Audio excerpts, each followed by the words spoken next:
मैं हूँ आपकी होस्ट सुखबीर सिमी और आज हमारे साथ जो हस्ती हैं वैसे तो उन्हें किसी इंट्रोडक्शन की ज़रूरत नहीं क्योंकि वो अपनी कविताओं और रचनाओं से लोगों के दिलों पर राज करते हैं। जी हाँ, मैं बात कर रही हूँ मशहूर कवि और साहित्यकार अशोक चक्रधर जी की। सर बहुत बहुत स्वागत है आपका हमारे खास प्रोग्राम में। धन्यवाद धन्यवाद। तो आज सर हम बहुत खुशकिस्मत है कि आपसे हमारी आज खास मुलाकात हो रही है और आपसे जानना चाहेंगे कि आप कविताएं लिखते हैं, बच्चा बच्चा आपकी कविताओं से वाकिफ़ है, प्रभावित करती हैं आपकी कविताएं चाहे कोई भी वर्ग हो। तो ऐसी कविताएं लिखने की प्रेरणा आपको कहाँ से मिली, इसके बारे में ज़रूर जानना चाहेंगे। देखिए, प्रभावित वही होता है जो प्रभावित करता है। अगर मेरी कविताएं बच्चों को प्रभावित करती हैं तो मैं उनसे प्रभावित होता हूँ।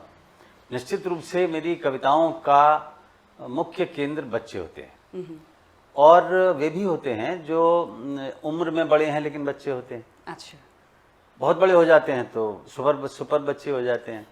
मेरी प्रारंभ में जो बच्चों के लिए पुस्तकें छपती थीं उनमें उनका एक नारा था प्रकाशक महोदय का कि हमारी किताबें 8 साल से लेकर 80 साल तक के बच्चों के लिए हैं। अच्छा, बच्चों के लिए हैं। तो मैं खुद जब 8 साल का था तो मुझे लगता था कि मैं बूढ़ा हूँ और मुझे लगता था कि मुझे अपना सारा ज्ञान पूरी दुनिया को दे देना चाहिए, जितना भी था मेरे पास। जी। तो शुरुआत मेरी ऐसे ही होती थी कि जो भी अर्जित किया, जो भी मैंने पाया, उसको मैं दे दूं तत्काल। और जब मैं दे रहा होता था जी। कोई चीज़ जिसको मैंने आभ्यंतरीकृत किया, अपने अंदर लिया, जी। तो वो मुझ में घुलने लगी। फिर जब मैंने उसको बाह्यीकृत किया, बाहर निकाला, तो वो एक अलग शैली, अलग अंदाज, अलग भाषा, अलग तेवर के साथ में ये मौसम भी ऐसा घेवर बन के अलग शब्दावली के साथ जो रॉ मटेरियल अंदर गया वो बिल्कुल वो एक बाहर निकल के आया। जी। तो ये अंदर और बाहर का जो द्वंद्व है यही कविता को जन्म देता है। जी। कई बार हम सोचते हैं कि हमने अगर अंदर लिया तो उसको अगर कड़वा है तो और कड़वा करके निकाला तो खराब हो जाएगा। तो चलो कड़वा है तो इस पे थोड़ा सा मिठाई चाशनी व्यंग का कर लेपन दिया कर जाए। देते हैं, तो व्यंग व्यंग अंदर, हास्य हास्य ऊपर। जी। तो हास्य से प्रारंभ करके व्यंग्य तक की यात्रा कराना और यथार्थ की जमीन पर भविष्य को खिलखिलाते हुए देखने की कामना रख के परिवर्तनकामी शक्तियों को सहारा देना जी। और बदलाव को सामने लाना, ये रहा। अब जैसे मैं तुम्हें बताऊं, एक मैंने कविता लिखी, उसकी 4 लाइनें व्हाट्सएप पे बहुत सफ़र किया उन्होंने। बाद की 4 नहीं बताएंगे क्योंकि बाद में कड़वा था और शुरू में ऐसा था जिसका आनंद लिया जा सकता है। मैंने कहा कि एक नटखट छात्र ने अध्यापक श्रीमान जी को एसएमएस भेजा, सर फ्राई हो गया है भेजा, समंदर जितना सिलेबस है, नदी जितना पढ़ पाते हैं, बाल्टी जितना याद होता है, गिलास भर लिख पाते हैं, चुल्लू भर नंबर आते हैं, उसी में डूब के मर जाते हैं। तो अध्यापक ने भी लिखा, मुझे तो तुम जैसा कोई चुल्लू में डूब कर मरता नहीं दिखा। चुल्लू में डूब कर मरने के मुहावरे का मजाक बनाते हो, गिलास भर नंबर के लिए हमारे आगे रिरियाते हो, बाल्टी भर बेशर्मी दिखाते हो, नदी भर अपमान को पी जाते हो और बाहर निकलते ही समंदर भर ठहाके लगाते हो। उन्होंने भी एसएमएस कर दिया सेंड। फिर अध्यापक साथी से बोले, फ्रेंड ये चुल्लू वाला तो खैर हमें उल्लू बनाता है, पर अफसोस उसका होता है जो डिप्रेशन में आके प्राण गंवाता है। माता पिता करते हैं ज़रूरत से ज़्यादा उम्मीद, बच्चा हो जाता है व्यर्थ में शहीद। ऐसा तो हरगिज़ हरगिज़ हरगिज़ हरगिज़ हरगिज़ न हो। जीवन का अवसाद, विषमताएं, विसंगतियां, असंगतियां, असमानताएं, दर्द, तो ये सब कविता के मूल में होते हैं। जिस कविता के मूल में दर्द न हो, पीड़ा न हो, वो तो कोरी क्रीड़ा है। तो पीड़ा से क्रीड़ात्मक होते हुए आप कुछ ऐसा करें जो क्रीड़ा स्थल बने बच्चों के लिए, भविष्य के लिए, समाज के लिए, देश के लिए। ऐसे बच्चों के लिए कई बार मैं बनना चाहता हूँ, एक कविता और सुनाता हूँ तुमको। हाँ, जो भी पथ से भटक गया है, जो भी रास्ता भूला है, आओ प्यारे दौड़ के आओ, मेरे अंदर झूला है। आओ प्यारे दौड़ के आओ, मेरे अंदर झूला है। लंबी लंबी पींग भरोगे, बिल्कुल नहीं थकोगे तुम, ऐसा ऊंचा झोटा दूंगा तारे तोड़ सकोगे तुम। मैं नभ में ले जाऊंगा, फिर धरती पर लाऊंगा, जिसको सुनकर खूब हंसोगे ऐसा गाना गाऊंगा। आंसू के दलदल में दुनिया नाहक आग बबूला है, आओ प्यारे दौड़ के आओ, मेरे अंदर झूला है। लोहे की हो रेशम की हो, मत घबराना सूती से, आस की डोरी थामे रहना प्यारे तुम मजबूती से। झूले की पटरी ऐसी है जीवन पटरी पर आए, हवा चलेगी, केश उड़ेंगे, बल खाती मस्ती छाए, तुम्हें लगेगा आज वक्त का पूरा दाम वसूला है, आओ प्यारे दौड़ के आओ मेरे अंदर झूला है। कि जहाँ पहुँचना चाह रहे हो झूले से पहुँचाऊँगा, जहाँ न झूला जा पाएगा बादल से ले जाऊँगा। शुद्ध पवन के पहिए होंगे, किरणें जिनको खींचेंगी, मंजिल की क्यारी क्यारी को मुस्कानों से सींचेंगी। अरे फूलों जैसा ऐसे बनाओ, मुँह ऐसे क्यों फूला है, आओ प्यारे दौड़ के आओ मेरे अंदर झूला है। आपने बताया कि बच्चों से प्रेरणा आपको मिलती है, बच्चों के लिए बहुत सारी कविताएं लिखी। तो बच्चे जब बड़े होते हैं, फिर यंग एज में आते हैं, कॉलेज जाने लगते हैं, फिर रोमांस में डूब जाते हैं, तो रोमांस पर अगर 2-4 लाइंस आपने लिखी है तो बिल्कुल।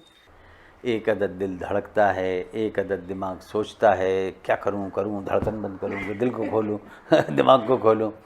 तो मैं समझता हूं कि रोमांस में एक दिलात्मक दिमाग और दिमागात्मक दिल दोनों काम करते हैं। दिमाग अलग नहीं रहता, दिल धड़का और ख़राब है लड़का तो वो धड़का बेकार धड़का। तो अगर वो कड़का है तो दिमाग बोलेगा कि भाई क्यों धड़का है इन नई स्थितियों में प्रेम और रोमांस अपने समकक्ष की कामना करता है। बुद्धि में मेरे बराबर हो, सौंदर्य में मेरे बराबर हो, कमाई में मुझसे ज़्यादा हो। लड़की भी, ऐसा नहीं कि लड़की सोचती मुझसे ज़्यादा हो, लड़का भी सोचता है जो कमाने वाली हो और मुझसे ज़्यादा कमाती हो। फिर ईगो आता है। यहाँ जो ईगो क्लैश होता है तो ईगो रोमांस का दुश्मन है। और फिर जो भाषा हो जाती है रोमांस के कितने दिन, रोमांस वो रोमांस जो आपका वृद्धावस्था तक चलता रहे। वो तब चलेगा जब एक पर ही आश्रित हो। अगर परकीय प्रसंग आने लगे और ब्रेकअप के गाने गाने लगे तो फिर क्या करेंगे भाई, फिर तो रोमांस जो है गोमांस से भी ज़्यादा खराब हो जाएगा। हमारी कस्में, हमारे वादे, हमारे सब निहारे हुए स्थानों, हमारे संकल्पों पर बिजली गिर जाएगी। तो ऐसी स्थिति में क्या होगा, मैं रोमांस को बनाए रखने के लिए बताता हूँ कि प्रेम का दुश्मन है अहंकार। तुझे भ्रम है मैं तेरा हूँ, मुझे भ्रम है तू मेरी है, न तू मेरी न मैं तेरा। अगर कुछ है तो ईगो है। कलह है हरदम जो बोता है, वही सब कुछ, वही सब कुछ। और तुझे भ्रम है कि मैं खुश हूँ, मुझे भ्रम है कि मैं खुश हूँ। न तू खुश है न मैं खुश हूँ, अगर खुश है तो ये दिल है, खुशी में भी जो रोता है, वही सब कुछ, वही सब कुछ। तुझे भ्रम है कि तू कुछ है, मुझे भ्रम है कि मैं कुछ हूँ। न तू कुछ है न मैं कुछ हूँ, अगर कुछ है तो कुछ है जो होता है, वही सब कुछ, वही सब कुछ। तो रोमांस का मतलब है कुछ कुछ होना। और ये जो कुछ कुछ सचमुच होता है, जो एक झनकृति है, वो एक ऐसी झनकृति जो अतीन्द्रिय है, वो आपके 5 सेंसेस में नहीं समाती है, उससे भी ज़्यादा कहीं ऊंची हो जाती है। चलो, अपने रोमांस से तो आपने डेविएट कर दिया, नहीं बताई अपनी कहानी, हम समझ गए आपको देश प्रेम की बात हो रही है, तो देश प्रेम पर भी आपने बहुत सारी कविताएं लिखी हैं। उसी में से कोई कविता या कोई गीत हमारे व्यूअर। देश दुनिया तक पहुंचने के लिए खिड़की से निकलने वाला रास्ता है। हम पूरी दुनिया को कैसे देखते हैं, अपने देश की आस्थाओं, अपने मूल्यों, जीवन मूल्यों, अपनी नेशनली एक्लेम्ड वैल्यूज़ के अनुसार हम अपने देश को देखते हैं। तो ऐसी स्थिति में कहीं आपको अंधेरी निम्न कक्षाओं में दबे घुटे लोग दिखाई देंगे, तो कहीं आपको शीर्षस्थ ऊंचे ऊंचे आसनों पर बैठे हुए लोग दिखाई देंगे। और अगर उन दोनों में तालमेल है, अगर झोंपड़ी को खुश रखने के लिए महल तैयार हैं, तो देश बनता है। इंटरनेट का काव्य पर, साहित्य पर किस तरह का असर आप देख रहे हैं? आपको लगता है कि इंटरनेट से काव्य और साहित्य बचाया जा सकता है, या फिर ये जो है अटैक कर रहे हैं? क्योंकि बहुत फूहड़ शायरी, भद्दे से जोक्स और भद्दी भद्दी कविताएं, हर कोई कवि बन रहा है इंटरनेट के माध्यम से, तो क्या प्रभाव आपको लग रहा है? दरअसल इसको मैं मानता हूँ कविता का जनतंत्रीकरण है। साहित्य को डेमोक्रेटिक वैल्यूज़ के साथ सांस लेने का मौका मिला है। अब हर कोई इस आज़ादी की हवा हंसी का हकदार है और हर कोई रचनाधर्मी है। हर किसी के अंदर कल्पनाओं का ज्वार उमड़ता है और फिर भाषा का भाटा बैठा देता है, ये तो होता है। लेकिन ये नए माध्यम हैं। पहले हम सरकंडे की कलम से लिखते थे, होल्डर से लिखते थे, फाउंटेन पेन से लिखते थे, स्याही दवात से लिखते थे, कलम बुदक्का से लिखते थे, फिर बॉल पेन आ गया, फिर फाउंटेन पेन और फिर ये अब कीबोर्ड है। अब कीबोर्ड पे जब मैं बाहर देखता हूँ तो बच्चे बात कर रहे होते हैं और उनकी उंगलियां हिरन की तरह उस पर चल रही होती हैं। अब तुम्हारी भी चलती होंगी, लेकिन टाइपिंग को हमारे यहाँ तो ये माना जाता था कि क्लर्क बनेगा क्या है ना, बाबू बनना है क्या। तो अगर कोई बच्चा टाइपिंग स्कूल जाता था तो समझते थे कि बहुत सबसे सस्ती, सबसे हल्की और सबसे कम पैसे वाली नौकरी की तलाश में है और इससे ज़्यादा कुछ कर नहीं पाएगा। लेकिन ये तो एक स्किल है। इंटरनेट का द्वार है कीबोर्ड और उसका वाहन है मूषक, माउस। आप उंगली से करिए या कि आँखों से करिए, तो आँखों से भी कीबोर्ड संचालित हो जाते हैं। तो टेक्नोलॉजी लाइटनिंग स्पीड में बढ़ रही है, प्रकाश वर्षों में, लाइट ईयर्स में बढ़ रही है। आप कहीं ना कहीं समर्थन कर रहे हैं टेक्नोलॉजी का। मैं पिछले 30 वर्ष से लगा हुआ हूँ बेटा। मैं इसके लिए तो माइक्रोसॉफ्ट ने 3 बार मुझे अवार्ड दिया, MVP अवार्ड माइक्रोसॉफ्ट ने, मोस्ट वैल्यूएबल प्रोफेशनल। वो इसलिए क्योंकि मैं भाषा के क्षेत्र में, जब मैं विभाग अध्यक्ष था जामिया मिलिया इस्लामिया में, तो मैंने अपने विभाग को हिंदी विभाग से मीडिया अध्ययन विभाग भी बनाया। TV जर्नलिज्म के डिप्लोमा वहाँ पे शुरू किए और अभी भी मेरे छात्र सारे संस्थानों में मुझे दिख जाते हैं, मुझे बड़ी खुशी होती है। तब मैंने महसूस कर लिया था कि हमारी जो अगली पीढ़ियां हैं उसके लिए इंटरनेट ऐसे होगा जैसे कि उसको अनादिकाल से प्राप्त है। आज आप किसी बच्चे की कल्पना नहीं कर सकते जिसके पास मोबाइल न हो, न देखा हो। जिसके छोटे छोटे बच्चे सब लॉक खोल लेते हैं, सब चैटिंग वैटिंग है, उनको टच स्क्रीन की सारी चीज़ें पता हैं, कहाँ से नर्सरी राइम शुरू होती है। चलिए, मुझे आपने बताया कि किस तरह से आप बहुत सालों से लगे हुए हैं और नेट के थ्रू या इसको टेक्नोलॉजी के थ्रू आप साहित्य और कविता को बचाने की कोशिश कर रहे हो, तो इस पर क्या आपने कुछ लिखा है? मैं ये बताना चाहता हूँ कि भाषा के बारे में 2 दृष्टिकोण हैं। एक तो आप कहोगे मर रही है भाषा, एक कहोगे जी रही है, उसको जीवन मिल रहा है। मैं ये मानता हूँ कि संसार की जितनी भी भाषाएं हैं, 6000 से ज़्यादा, उसमें 300 भाषाओं को यूनिकोड प्लेटफॉर्म का सपोर्ट है। वे सारी की सारी उपलब्ध हैं। अब कोई ये नहीं कह सकता कि मेरा कंप्यूटर हिंदी का नहीं है। पहले तो ये अज्ञान था, जी मेरे कंप्यूटर में हिंदी नहीं है। अरे मूर्ख महाराज, वो तो आपके अंदर समाई हुई है। उसके ऑपरेटिंग सिस्टम में हिंदी है, अंग्रेज़ी है, संसार की 300 से ज़्यादा भाषाएं हैं जिनमें आप, अगर आपको नहीं भी आती है उर्दू, मुझे आप उर्दू में ख़त भेज सकते हैं। आपको नहीं आती है फ्रेंच, मैं आपको फ्रेंच में लेटर भेज सकता हूँ, आप अपनी भाषा में पढ़ेंगे। तो ट्रांसलिट्रेशन के भी टूल हैं, वॉइस टू टेक्स्ट भी है, टेक्स्ट टू वॉइस भी है, OCR हैं, ऑप्टिकल कैरेक्टर रिकग्नाइज़र हैं। इतने बढ़िया बढ़िया गेटवे बन रहे हैं, स्पीड बढ़ रही है, 2G से 3G, 4G आ गया है, 5G आएगा। और पूरे विश्व में एक ऐसा आलम होगा कि अगर वो तरंगे हमें दिखाई देने लगे ना, तो हम लगेगा कि मकड़ी का जाला क्या होता है, हम तो इतने घिरे हुए हैं। इस समय भी हम यहाँ, आप दोनों बैठे हैं, हम दोनों, लेकिन कितनी सारी तरंगे हमें पार करती हुई पड़ोस के मकान में जा रही होंगी, इधर से आ रही होंगी, वो हमें दिखाई नहीं दे रही। तो विकास दिखाई नहीं देता है।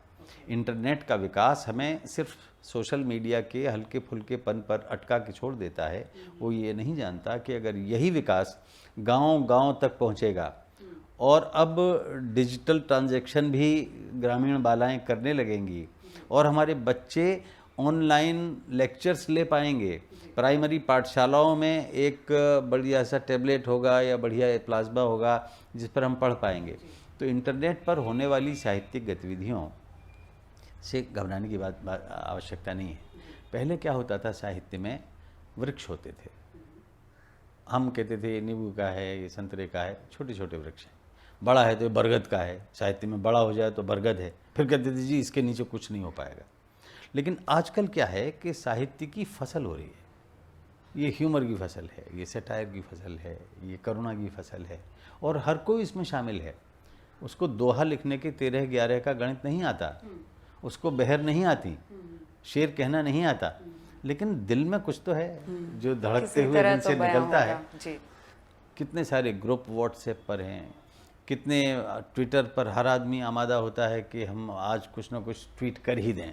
तो वो स्वीट है कि नहीं है, ख़राब है, वो चिड़िया की बीट है या स्वीट है, कुछ पता नहीं, लेकिन हर आदमी अभिव्यक्ति के लिए आकुल है। तो इंटरनेट ने क्या किया है कि आपको एक आत्मविश्वास दिया है, और ख़ासकर महिलाओं को।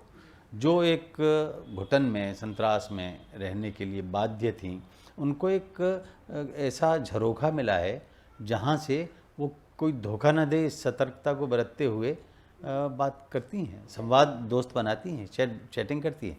तो दोस्ती सिर्फ लड़कों में ही होगी ऐसा नहीं है, लड़के लड़कियों में भी दोस्ती हो सकती है। परिवर्तन आ रहा है। भाषा पर कुछ लोग नाराज़ होते हैं कि साहब भाषा खिचड़ी होती जा रही है, हिंग्लिश हो रही है, मिक्स ऑफ द लैंग्वेजेस। अब तुम्हारी भाषा, तुम्हारे प्रस्तावना से लेके अब तक अंग्रेजी के शब्द भी आते हैं, हिंदी के भी आते हैं, और इसको तुमने बुरा नहीं माना, मैं भी बुरा नहीं मानता, क्योंकि मैं ये मानता हूँ कि भाषा ज़िंदगी के लिए होती है। किस लिए होती है? कि वो हमारी ज़िंदगी को आगे बढ़ाए। भाषा के लिए ज़िंदगी नहीं है कि हम भाषा के लिए ज़िंदगी दे देंगे, ऐसा नहीं है। तो जो भाषाओं के प्रति प्यार है, मैं उसका आदर करता हूँ। अपनी भाषाओं को बचाना ज़रूरी है, लेकिन अगर आप कोई मेल हो रहा है तो उससे नाक भौं मत सिकोड़िए, भाषाओं को मिलने दीजिए। अगर भाषाएं न मिलती रही होती तो हिंदी भी न बनी होती, उर्दू भी न बनी होती, फिर तो हम संस्कृत बोल रहे होते। अब मैं जैसे 4 लाइनों में तुमसे कहूँ, तुम्हारी ही शैली में अंग्रेज़ी या हिंदी का इस्तेमाल करते हुए, तो मैं कहता हूँ कि भाई केस को क्राइम मत बनाओ, क्राइम पर केस करो। अब लगेगा जैसे हिंदी बोल रहा हूँ, नहीं, केस और क्राइम दोनों अंग्रेजी के शब्द हैं। भेष को सन्यासी मत बनाओ, सन्यास को भेष करो। रेस को जीवन मत बनाओ, जीवन में रेस करो। ऐश के महल मत बनाओ, जहाँ रहो ऐश करो। और फेस पर चेंज मत लाओ, चेंज को फेस करो। तो ये जो परिवर्तन है, इसे स्वीकारना होगा। भाषा में घुलन मिलनशीलता का जब मैं पक्ष लेता हूँ तो हिंदीवादी, शुद्धतावादी लोग थोड़े नाराज़ हो जाते हैं कि भाई हमारी हिंदी कहाँ जाएगी। हिंदी कहीं नहीं जाएगी, हिंदी रहेगी, फिर वो हिंदियों में बदल जाएगी। एक पंजाबी बोलेगा हिंदी तो उसका अंदाज़ पंजाबी आना होगा, तो हम कहेंगे पंजाबी हिंदी, सिंधी हिंदी, तमिल हिंदी, तेलुगु हिंदी। तो हम सब हिंदियों में जी रहे होंगे और हिंदी बढ़ेगी, क्योंकि इस समय संसार की सबसे ज़्यादा बोली जाने वाली, सुने जाने वाली भाषा है।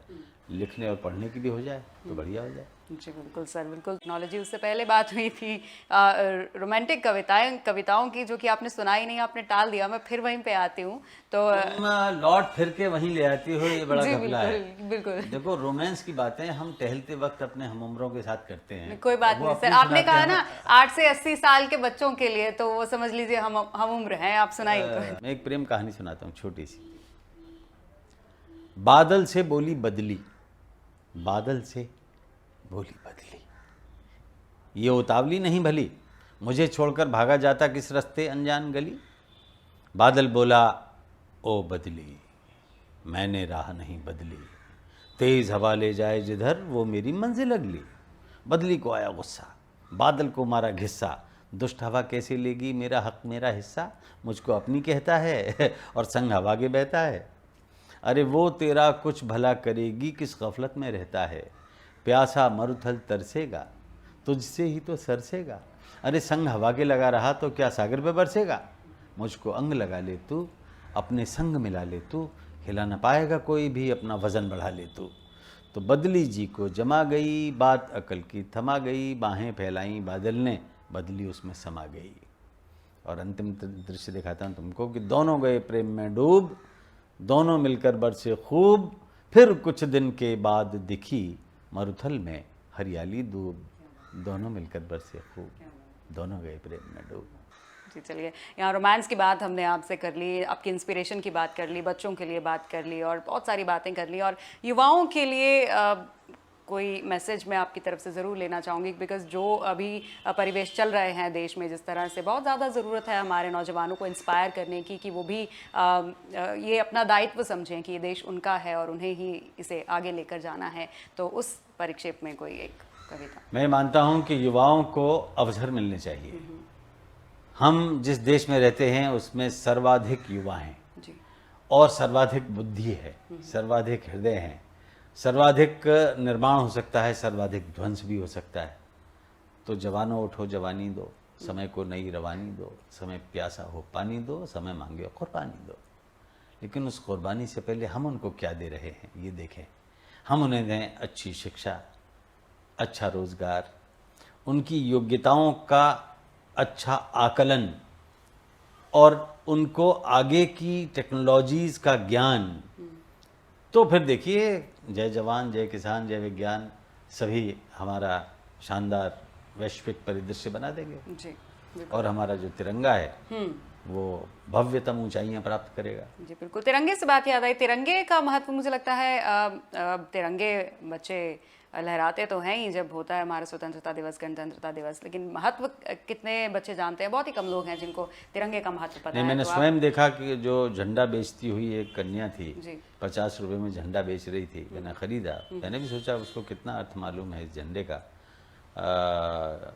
शायद वो इसलिए बेच रही है कि कल फिर से चूल्हा हो न जाए ठंडा, तो आज जितना कमा सकूं।